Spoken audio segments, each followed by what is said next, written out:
అసలు పవన్ కళ్యాణ్ గారి అత్తారింటికి దారేది అది క్యాన్సిల్ అయింది మాకు తెలుసు. అసలు ఎందుకు అనసూయ వద్దనుకుంది? అందరికి ఒక డ్రీమ్ కదా పవన్ కళ్యాణ్. ఇంతకు ముందు కూడా చెప్పాను, పవన్ కళ్యాణ్ గారి గురించి తర్వాత మాట్లాడదాం. My favourite till date is also Trivikram garu. One of my favourite.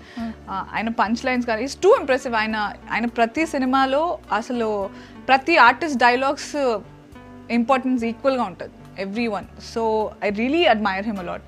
Of course power star గారు ఎవరు అంటే కనిపిస్తే చాలు, ఈజ్ ఆల్మోస్ట్ లైక్ ఆయనకి అడ్మైరర్స్ ఫ్యాన్స్ కాదు భక్తులు ఉన్నారు, అంటే devotees you know.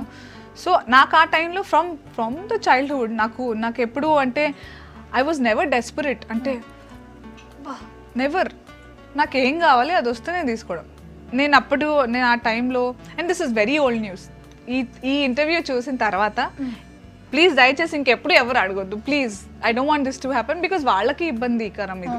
I'm a huge admirer of both of them. Okay, so నాకు అడగడం జరిగింది. బట్ అప్పుడుకి ఐ హ్యావ్ డిసైడ్, అప్పటికి ఎవరని చూడలేదు, ఓన్లీ పాటలో I don't want be a part. ఏ రీజన్కి అయితే ఇప్పటివరకు ఏది, ఇప్పుడు కూడా చాలా మంది దాని తర్వాత బోల్డెన్ సాంగ్స్ అడిగారు నా క్యారెక్టర్. ఈవెన్ సోగాడేలో I knew I would have ఒక పాటలో నా స్పెషల్ సాంగ్లో ఉన్నానని తెలిసి కూడా, బట్ నన్ను ఆ పాట కంటే ఎక్కువగా నా యాక్టింగ్కి, ఆ కవితలు చెప్పే రకం, ఆ బుజ్జి అనే దాన్ని, మరదలంటే ఇలా ఉండాలి అనిపించేలా చూపించారు. నాకు ఒక గుర్తింపు వచ్చింది. That's what I want.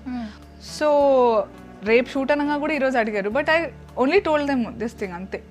But they understood very well.